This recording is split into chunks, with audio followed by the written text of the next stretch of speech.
Oh, aleluia! Aleluia! Que bom, meus irmãos!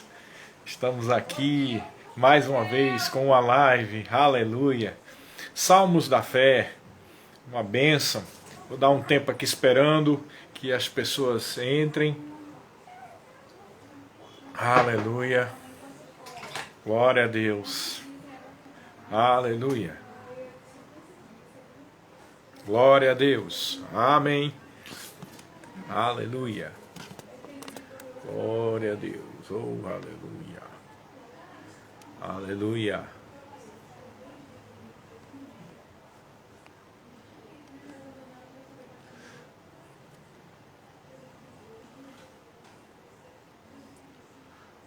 Aleluia!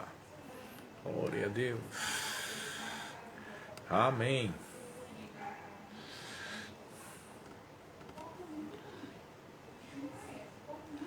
Aleluia!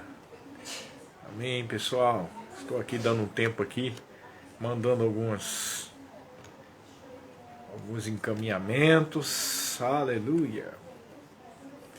Glória a Deus! Aleluia! Aí já tem 3 pessoas. A Cátia entrou. Amém. O Edu entrou. Isabelle, tudo bem, Isabelle? Graça e paz. Aleluia!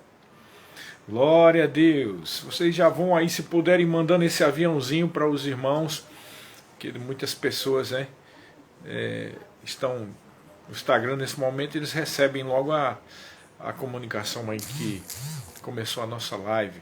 Amém. Camila, tudo bem, Camila? Paz. Glória a Deus. Aleluia. Amém. Vou enviar mais para algumas pessoas aqui. Oh, glória a Deus. Amém. Aleluia. Glória a Deus. Amém. Amém. Aleluia. Amém, irmãos. Temos 5 pessoas aqui. Marcelo entrou também. Glória a Deus. Hoje mais um Salmos da Fé, dando continuidade ao nosso Salmo 119, né? Salmo 119. Só que avisar para o pessoal que demoramos um pouco por conta da nossa reunião anual de pastores que estávamos tendo de forma online, né?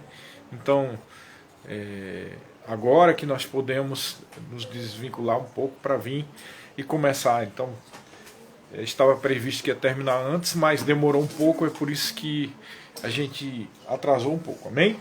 Então, vamos lá, Salmo 119. E agora nós vamos para o parágrafo que começa com a letra hebraica Tet. A partir do versículo 65, pessoal. Do 65 até o 72, que diz assim: Tens feito bem ao teu servo, Senhor, segundo a tua palavra. Ensina-me bom juízo e conhecimento, pois creio nos teus mandamentos. Antes de ser afligido, eu andava errado, mas agora guardo a tua palavra. Tu és bom e fazes o bem. Ensina-me os teus decretos. Os soberbos têm forjado mentiras contra mim. Não obstante, eu guardo de todo o coração os teus preceitos. Tornou-se-lhes o coração insensível, como se fosse de sebo ou de gordura. Mas eu me comprazo na tua lei. Foi-me bom ter eu passado pela aflição, para que aprendesse os teus decretos. Para mim vale mais a lei que procede da tua boca do que milhares de ouro ou de prata. Aleluia, glória a Deus. Então, o primeiro versículo desse parágrafo é: Tens feito bem ao teu servo, Senhor, segundo a tua palavra. E aí eu me recordo de 2 Coríntios 1, 20, né? Que diz assim, olha só: tantas quantas são, é isso? Deve ser isso mesmo.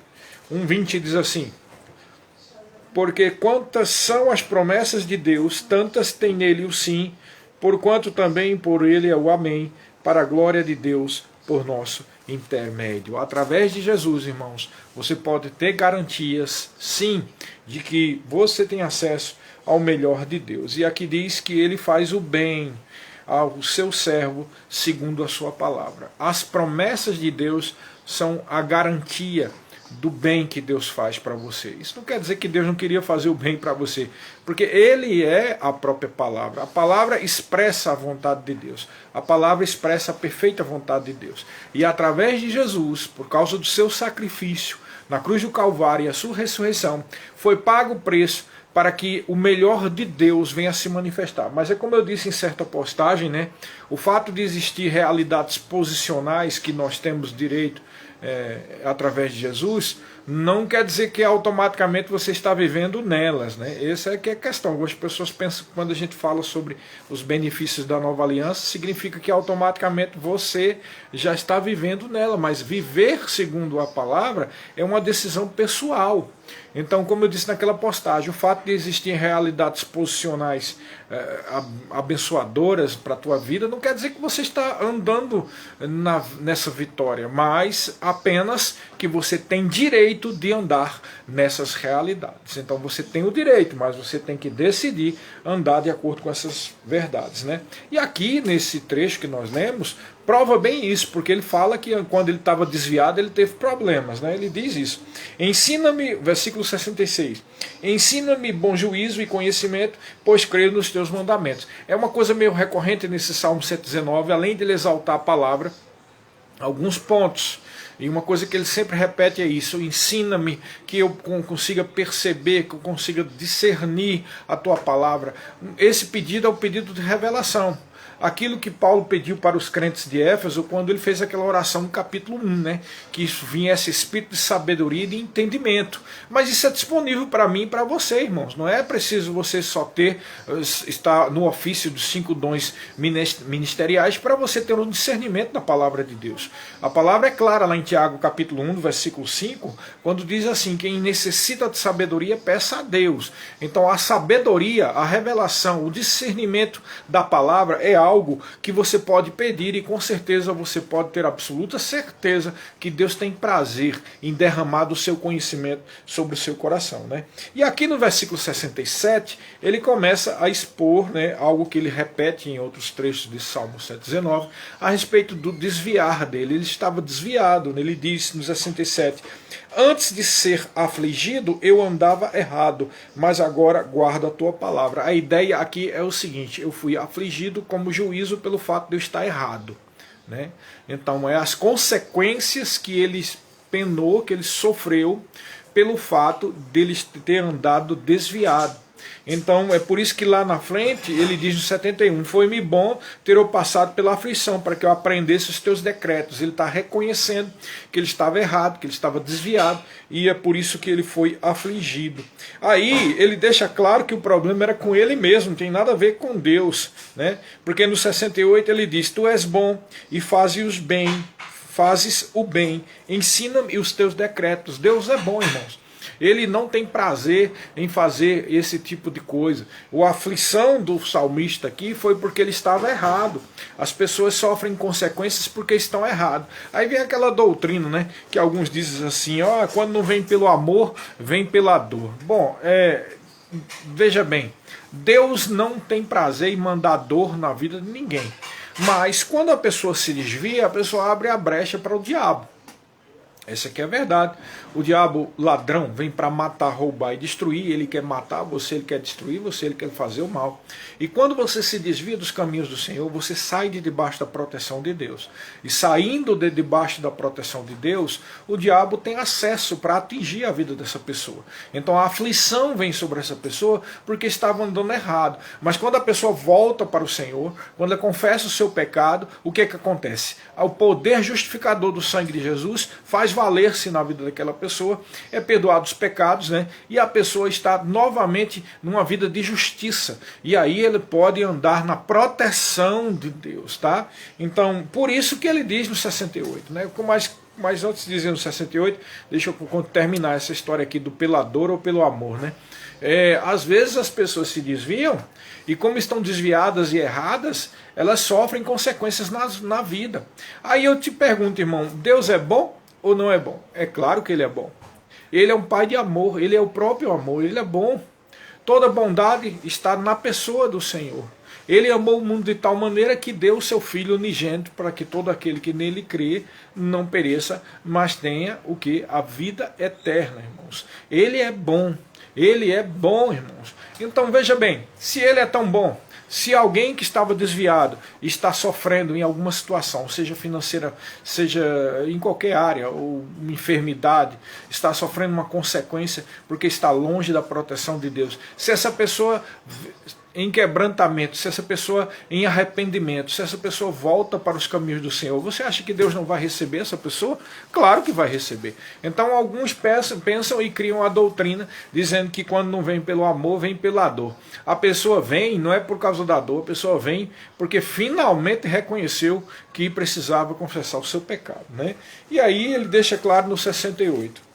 Tu és bom e fazes o bem, ensina-me os teus decretos. Mais uma vez ele pede a sabedoria para entender os decretos do Senhor.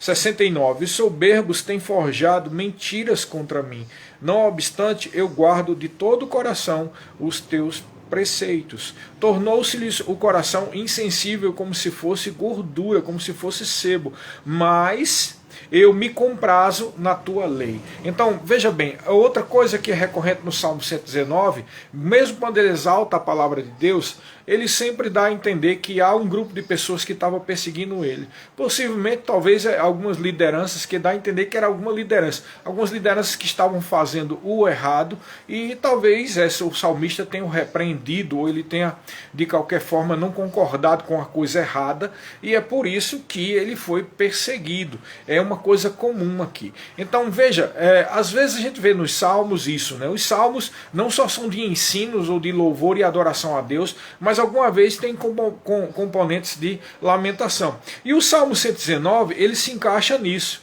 Ele é um salmo que exalta a palavra de Deus, mas também possui objetos ou elementos que coloca em classes como ele ser um salmo de sabedoria, um salmo messiânico, porque traz algumas revelações messiânicas a respeito do nosso Messias, o Senhor Jesus Cristo, né?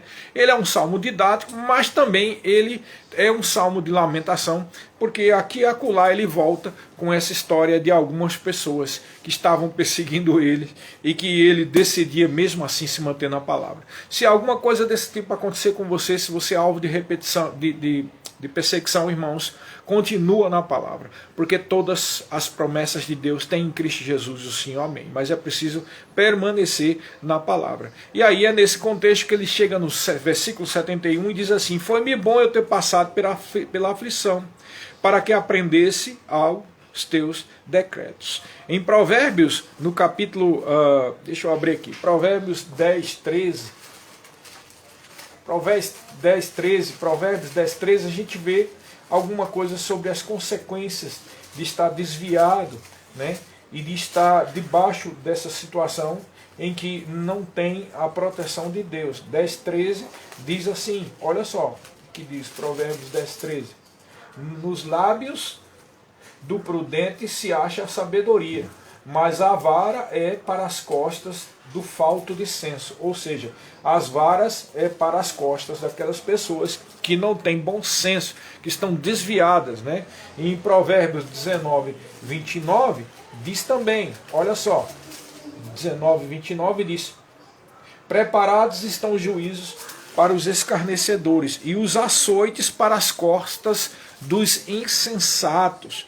Provérbios 26, 3 diz assim, olha só, 26, 3. O açoite é para o cavalo, o freio para o jumento, e a vara para as costas dos insensatos. A vara, a consequência, vem para cima daquelas pessoas que são insensatas. Então, algumas pessoas sofrem porque são teimosos, alguns são rebeldes e não querem seguir os preceitos de Deus. E por isso estão longe do Senhor. E eu te digo, se você não estiver firme nas promessas do Senhor, em uma vida de fé e de fidelidade, irmãos, a perfeita vontade de Deus não tem como se manifestar na sua vida. Não porque Deus não quer, mas porque é um princípio espiritual. Você precisa ser fiel à palavra. Amém? Vida de fé não é só uma vida de crer, é uma vida de fidelidade. A palavra pistes no original significa as duas coisas, crer e ser fiel. Amém?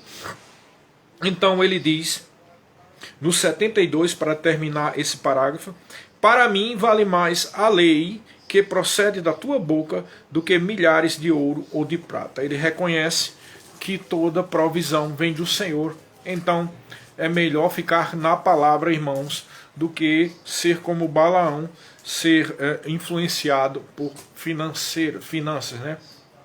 A Bíblia diz também que o amor ao dinheiro é a raiz de todos os males. É muito claro isso, né? Claro que não é o amor, não é o dinheiro que traz todos os males, mas o amor ao dinheiro. Mas eu te digo, o que você fala mais é o que você ama. Amém? O que sai mais da tua boca é o que você ama. Se você dá tanto valor a dinheiro que só é o que sai da tua boca, você pode estar se enganando a você mesmo. Porque o amor ao dinheiro é a raiz de todos os males. E a Bíblia diz que esse amor traz angústias. E é muito fácil de entender porque esse amor traz angústias. Porque a pessoa fica sempre vendo coisas que não pode ter, ou que não está em condições de ter ainda, e por isso pode correr o risco de negociar algum princípio bíblico, um princípio espiritual, para poder ter o dinheiro, e isso traz muitas angústias e aflições, a começar também por isso mesmo que nós falamos aqui, que é a falta de provisão, falta de proteção, melhor dizendo, da parte do Senhor. Amém? Agora vamos para o outro parágrafo, que é o parágrafo que começa com a letra Iod. Ele vai do 73 até o 80, que diz assim: as tuas mãos me fizeram e me afeiçoaram. Ensina-me para que aprenda os teus mandamentos. Alegraram-se os que te temem para não...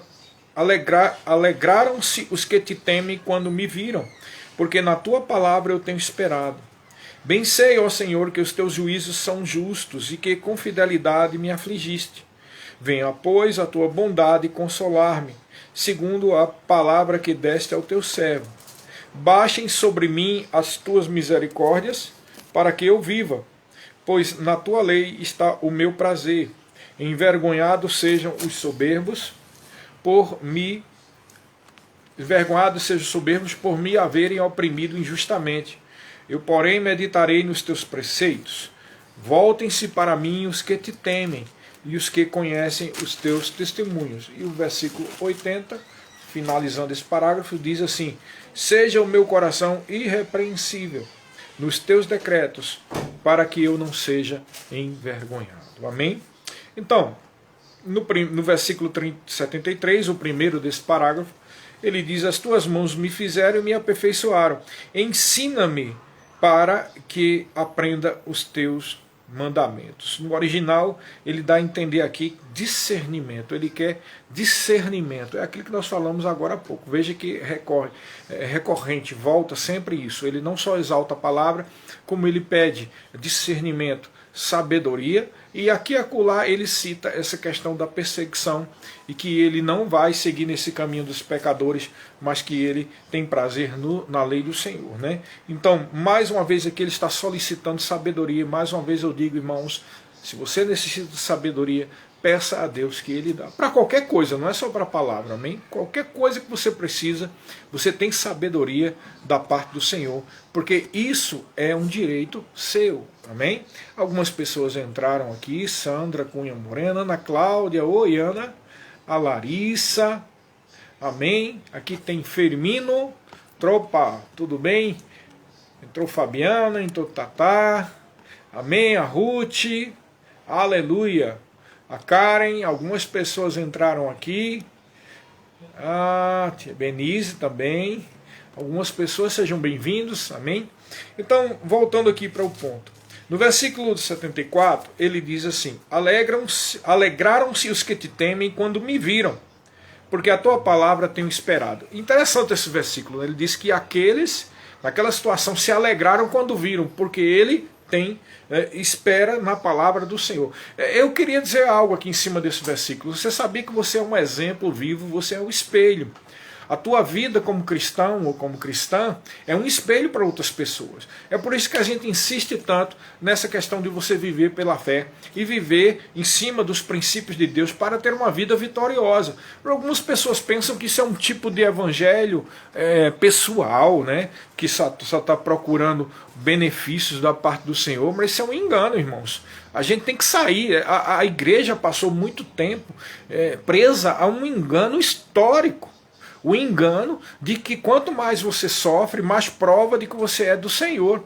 Criaram até ditados, né? Só se joga pedra em árvore que dá fruto. Irmãos, perseguição é algo que Jesus já tinha garantido que ia acontecer. Mas uma coisa é perseguição, outra coisa é sofrimento financeiro, sofrimento na saúde, sofrimento na família, sofrimento ministerial, todo tipo de sofrimento. E as pessoas dizem que isso é natural. É claro que é natural porque o diabo quer enganar as pessoas. Mas a Bíblia diz lá em Oséias que o meu povo perece porque falta o conhecimento, irmãos. É o conhecimento da palavra que traz a revelação da perfeita vontade de Deus. Amém? Então não é um evangelho pessoal, é o evangelho de Cristo. E você é um exemplo. As pessoas olham para você para ver se realmente, não só você aguenta sofrimento, mas se realmente Deus está na sua vida. Quando você ora por alguém e essa pessoa é curada, há um reconhecimento que Deus é contigo. Amém.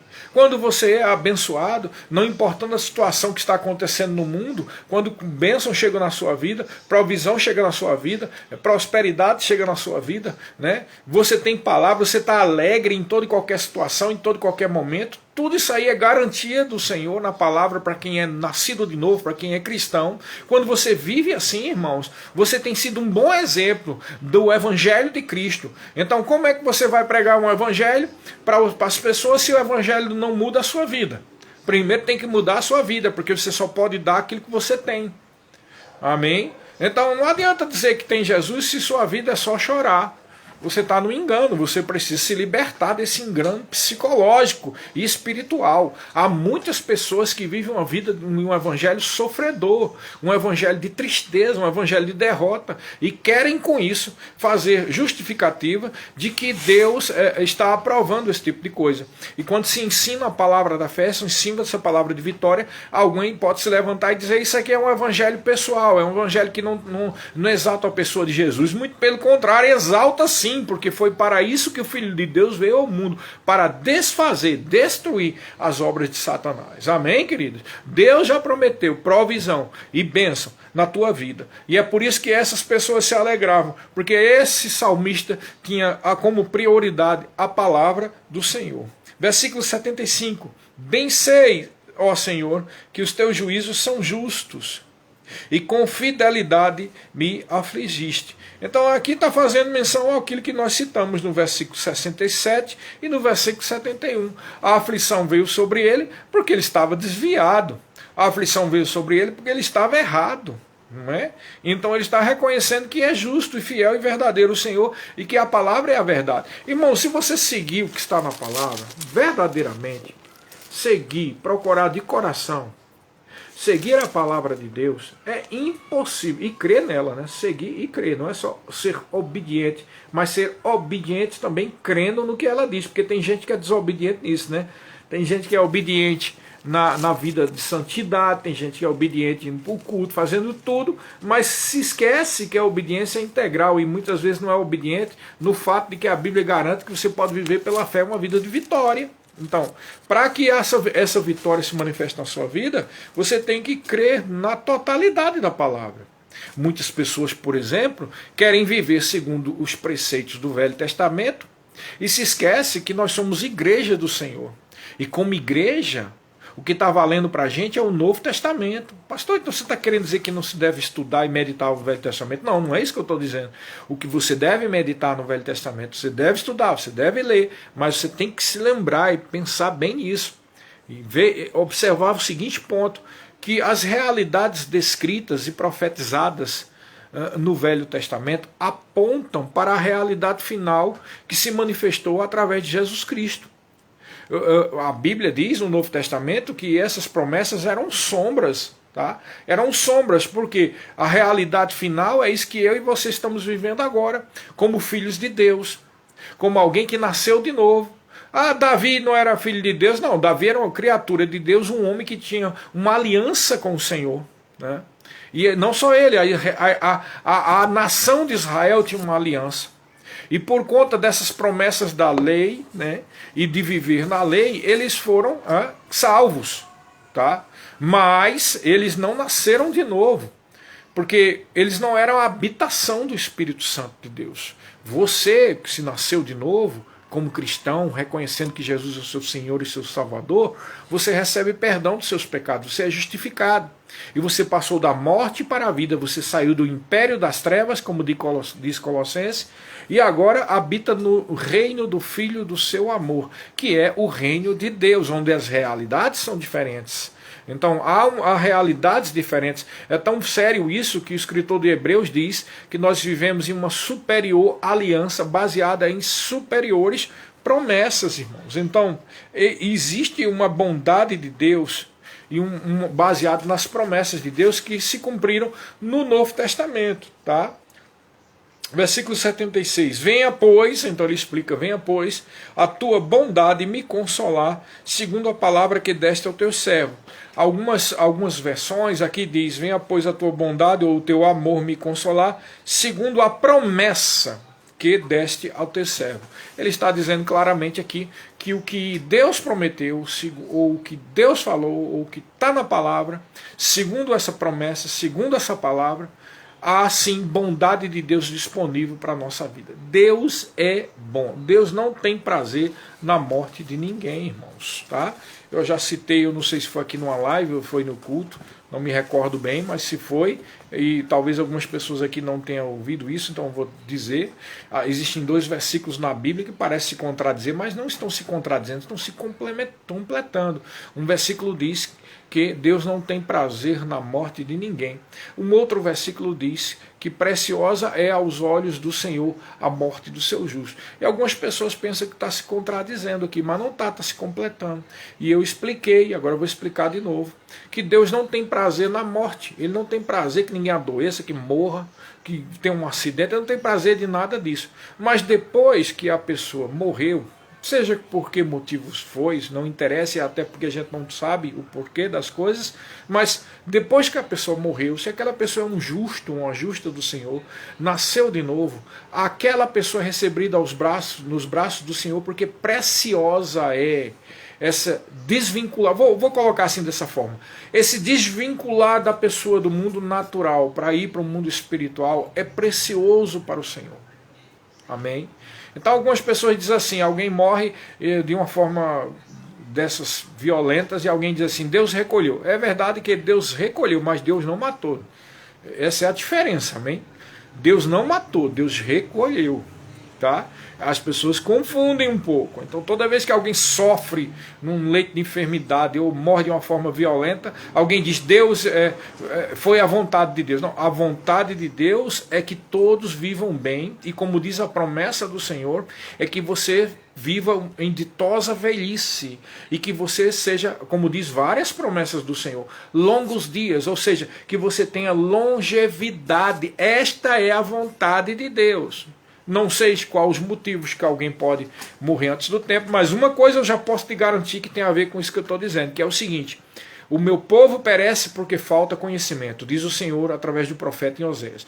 Quando você toma conhecimento da verdade, você começa a crer na verdade do Senhor. E crendo, você começa a viver segundo essa verdade. E vivendo segundo essa verdade, Deus tem então ferramentas para proteger você. Amém? Um exemplo: se você fica longe do pecado, tá? Mas não crê que Deus te protege, ou que dê a coisa, vai que Deus quer que eu morra mesmo e tal. Se você pensar desse jeito, irmãos, você está renunciando uma promessa de Deus de longevidade de vida.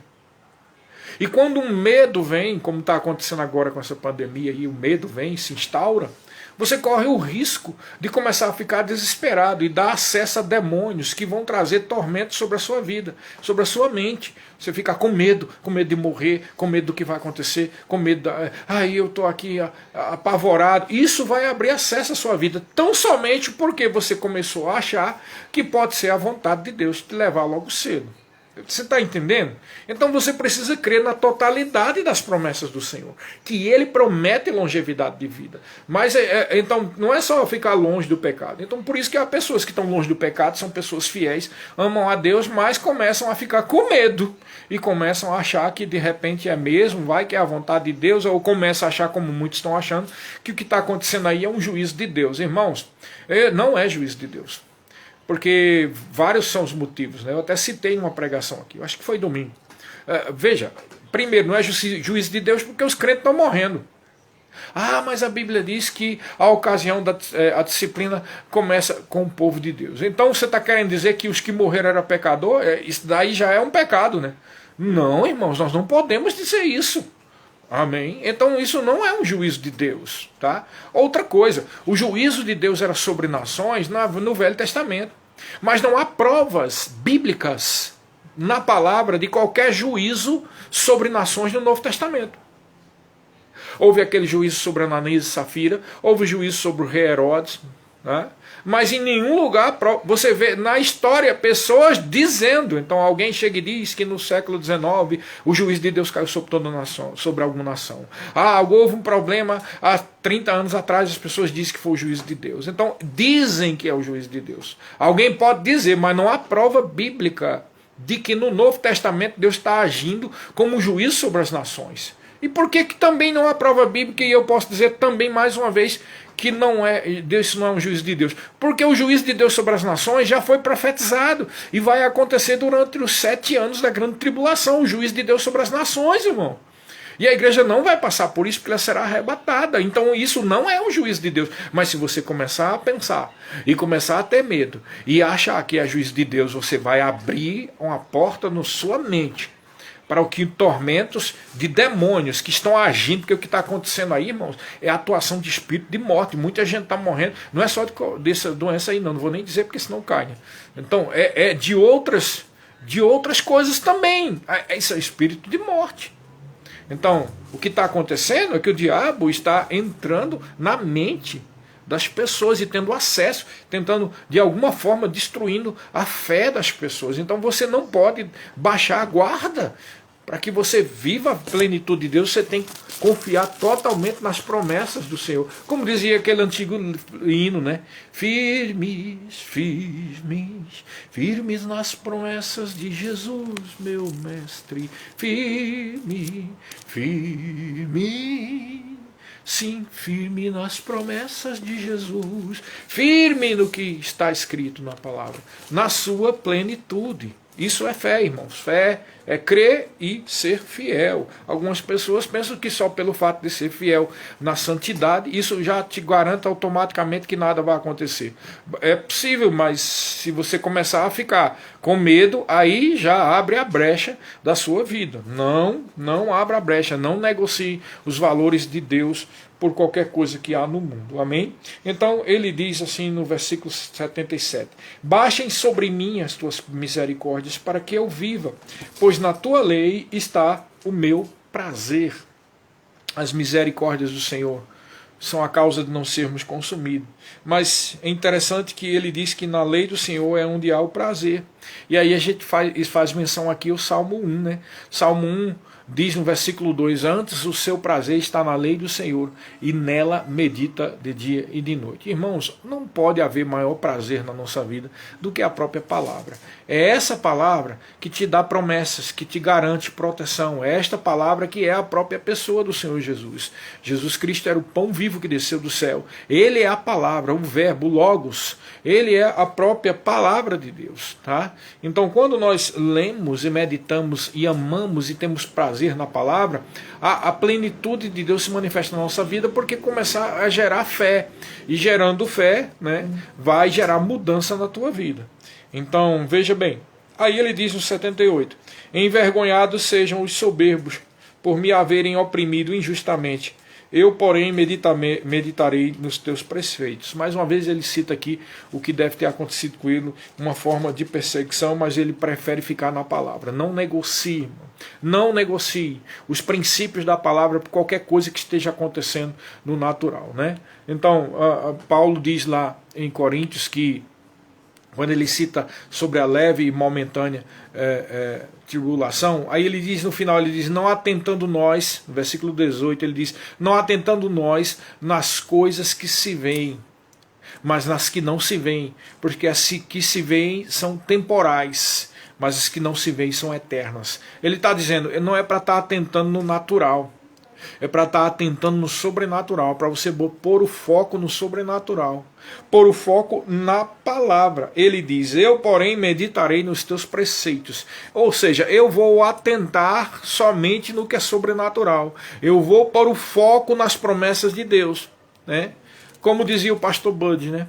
O saudoso pastor Bud, que nós temos tanta saudade, é uma pessoa única, que aliás o ministério lançou aí uma biografia, eu quero até estimular vocês a comprarem, a adquirir a biografia do pastor Bud. Muitas pessoas não chegaram a conhecer aquele homem único, maravilhoso, um homem de Deus, um homem cheio de fé. E ele dizia o seguinte, como é que está escrito na palavra? Se alguma situação surgir, ele dizia, como é que está na palavra? O que é que Deus diz a respeito disso? Então o que importa é isso, irmão. O que é que Deus diz? O que é que os preceitos de Deus diz? Você pensa um pouco, se Jesus estivesse vivendo agora, né, aqui, estivesse no nosso meio, né, corporalmente, como Jesus agiria diante dessa situação que o mundo está vivendo, né? Como é que você acha que ele agiria? Ele ia ficar com medo, como muitos ficam? Com certeza não, irmão. Ele ia agir com intrepidez, e é assim que ele nos chama para agir, sem medo. Né? Sem ser submetido a um espírito de intimidação, porque esse espírito de morte tenta intimidar a fé das pessoas. Não seja intimidado. Creia nas promessas do Senhor, que nenhum mal, o que diz o Salmo 91? Nenhum mal vai acontecer com você. Mas diz também, lá em 1 João capítulo 5, versículo 18, que aquele que é nascido de Deus, Deus o guarda, e o maligno não lhe toca. O maligno não pode tocar você. Mas ele toca quando você tem medo. Amém? Quando você tem medo, aí ele pode. Não quer dizer que ele vai, ele pode. Então não abra brecha para a tua vida. Amém? Versículo 79.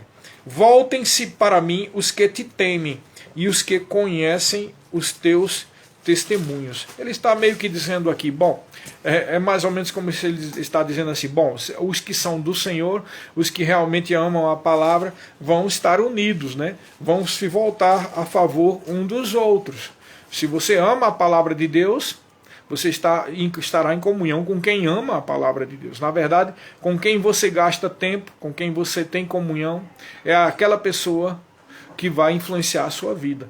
Então, em vez de estar usando o seu tempo para ter comunhão com pessoas que não são filhos de Deus, procura ter comunhão só com os filhos de Deus, porque não há associação entre luz e trevas. Toda pessoa que não nasceu de novo, irmãos, está nas trevas. Se você vai ter contato com alguém que é das trevas, que seja um contato para que você emane a luz de Cristo. Através de quê? Da palavra. Através de quê? Do seu testemunho. Através de quê? Da sua vida. E assim essas pessoas possam ver em você, como diz aquele outro versículo aqui, que a sua vida é diferente. Amém? Mas ter comunhão com pessoas do mundo é perigoso. E você, cedo ou tarde, você vai ser influenciado. Né? Você vai ser influenciado porque com quem você convive. Tá? E essa convivência com o mundo pode trazer danos na sua vida. Então tenha convivência somente com o povo de Deus, é o melhor para você. E alimente-se da palavra, ouça a palavra, seus pensamentos sejam influenciados pela palavra, renove a sua mente com a palavra, acolhei como ensinou a palavra em voz implantada, como diz lá em Tiago capítulo 1. E ela é poderosa para salvar a vossa psique. Isso, a palavra original lá, alma, é psique, ao teu juízo. Então tem muita gente que está com a mente influenciada demais com coisas do mundo e com essa situação que está acontecendo aí. Não é tapar os olhos e fazer de conta que não é isso, irmãos. Mas sim entendendo que você deve atentar naquilo que não se vê. Você deve atentar, pôr o seu foco no sobrenatural, pôr o seu foco no que a palavra de Deus diz. Amém? Tem sido uma bênção para você essa palavra? Então no versículo 80 diz assim, para finalizar: seja o meu coração irrepreensível nos teus decretos, para que eu não seja envergonhado. Ele admite aqui que a vergonha vem como resultado da falta de ser reto, de ser correto, de estar de acordo com a palavra. Procura andar de acordo com a palavra, irmãos. E a proteção de Deus estará sempre sobre você. Não só para proteger de qualquer doença, mas sobre qualquer outra situação de vergonha. Agora, sabemos que pela própria Bíblia, o próprio Senhor Jesus Cristo disse isso, que as aflições seriam inevitáveis. E que aflições são essas? A perseguição. Tá? Quando Jesus Cristo disse assim, no mundo tereis aflições, algumas pessoas pensam aflições de enfermidade. Né? Bom, pode até ser, mas a resposta é a seguinte: tende bom ânimo, porque eu venci o mundo. Então significa o quê? Que independente de qualquer situação ruim que venha sobre você, a própria pessoa do Senhor Jesus Cristo, quando ele morreu e ressuscitou, garantiu para você a autoridade espiritual sobre toda doença, sobre toda enfermidade, sobre toda situação de miséria. Ele te deu um nome para que você use o nome de Jesus, sobre todo nome é o nome de Jesus, e sobre esse nome todo joelho se dobrará, e os demônios têm que obedecer, e espírito de enfermidade tem que sair, e proteção vai se manifestar sobre a sua vida, e você vai expulsar demônio, e nenhum poder das trevas vai prevalecer contra a tua vida.